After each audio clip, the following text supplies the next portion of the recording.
आज हम लोग बात करने जा रहे हैं graph between the frictional force and the applied force. Frictional force और अप्लाइड फोर्स के बीच में ग्राफ कैसा बनता है, आज हम यही जानने वाले हैं। देखिए, एक हमारे पास में रफ सरफेस है। पहले मैं कुछ मोटी मोटी बातों को बताऊंगा आपको। आप जानते हैं कि जब भी किसी रफ सरफेस पर कोई ब्लॉक रखा होता है और हम ब्लॉक को चलाने की कोशिश करते हैं, मान लीजिए कि हमने एक सरफेस है और सरफेस पर हमने एक ब्लॉक रख दिया है, ठीक है। एक ब्लॉक है, इसका मास स्मॉल m है। इस ब्लॉक को हम कुछ फोर्स अप्लाई करके चलाने की कोशिश कर रहे हैं। हमने फोर्स क्या लगाया है? तो हमने फोर्स F अप्लाई किया है, ठीक है।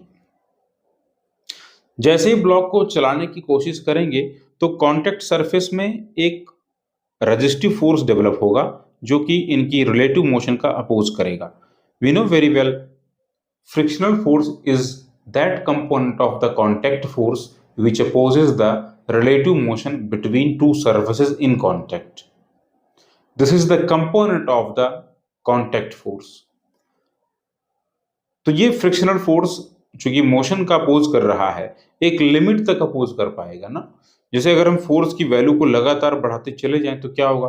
फ्रिक्शन की वैल्यू बढ़ती चली जाएगी। ध्यान दें, फ्रिक्शनल फोर्स बेसिकली डिपेंड करता है normal reaction applied by the contact surface, वो उस पर डिपेंड करता है। और एक लिमिट तक यहां मैं लिखने जा रहा हूं, frictional force is proportional to the normal reaction applied by the contact surface and to equalize, यहाँ पे इनको बराबर करने के लिए एक कांस्टेंट आता है जिसे बोलते हैं coefficient of the friction. Coefficient of the friction हम सभी को पता है, frictional force F equals mu R या म्यू एन, जो भी आप कहना चाहें। वैसे इस नॉर्मल रिएक्शन की वैल्यू क्या होगी?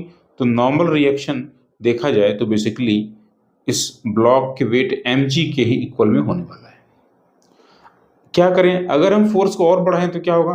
फ्रिक्शन और बढ़ेगा। थोड़ा और बढ़ाइए, फ्रिक्शन और बढ़ेगा। एक लिमिट तक फ्रिक्शन की वैल्यू बढ़ती चली जाती है।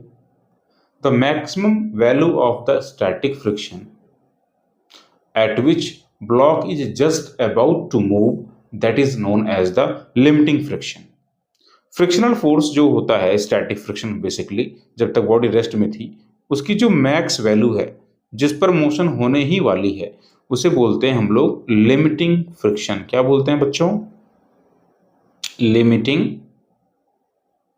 फ्रिक्शन बोलते हैं इसको। याद रखेंगे इस चीज को।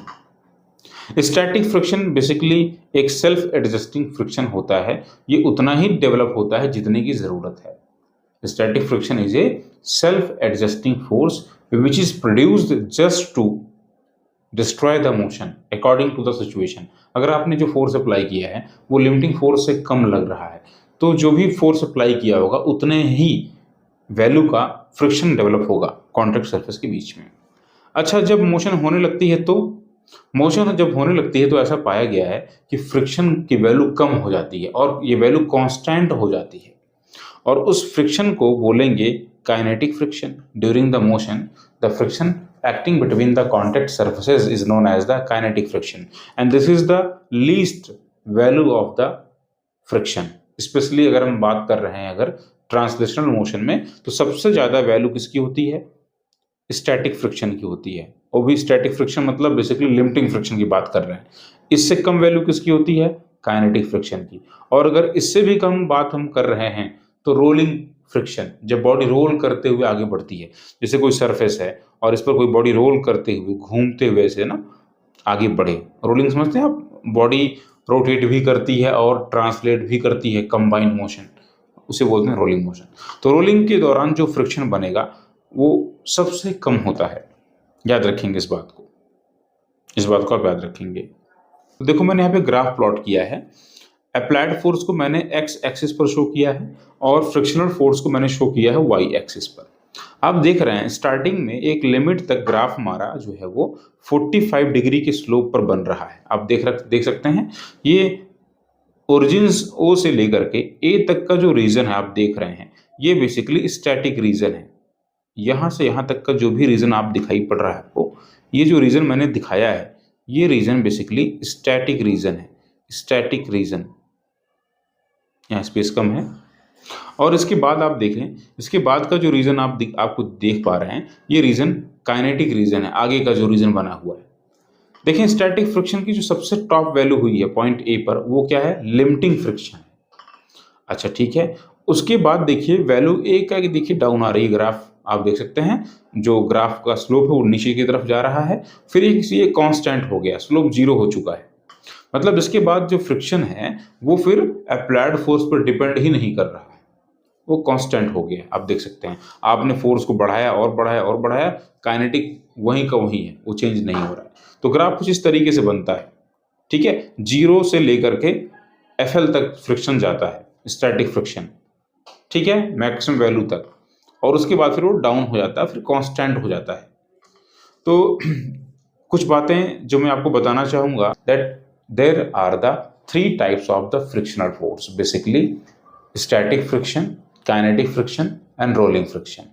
The maximum value of the static friction is known as the limiting friction, and static friction is that value of the frictional force which comes into play when a body is at the rest position although it is subjected by some external force. It is called the self-adjusting force. It is produced only in that much amount which is needed, okay, to just keep the body at rest. During the motion the frictional force is constant and that value is known as the kinetic friction. अब एक important बात जरा समझिए आप लोग, frictional force की वजह से किसी बॉडी में जो भी रिटार्डेशन आता है, अगर मैं उस रिटार्डेशन को निकालूं तो मैं कैसे निकालूंगा, फ्रिक्शनल फोर्स को बॉडी के मास से डिवाइड कर देंगे और हमें क्या मिल जाएगा, हमें मिलेगा म्यू जी। देखो मैंने यहाँ लिखा हुआ है frictional retardation on A horizontal surface. अगर कोई बॉडी किसी हॉरिजॉन्टल सरफेस पर रखी हुई है तो म्यू जी के बराबर का रिटार्डेशन आएगा फ्रिक्शन की वजह से, ठीक है ना, याद रखेंगे। Frictional force is independent of the contact area as long as the normal reaction remains same, ठीक है ना। अगर मैं किसी सरफेस पर किसी ब्लॉक को पहले मैं खड़े रखूं, फिर मैं उसको वर्टिकली रख दूं, है ना, मतलब एरिया चेंज कर दूं, तो फ्रिक्शन चेंज नहीं होगा क्योंकि रिएक्शन तो वही बन रही है ना। तो याद रखें इस बात को, the value of the frictional force is quite independent of the contact area as long as the reaction remains same.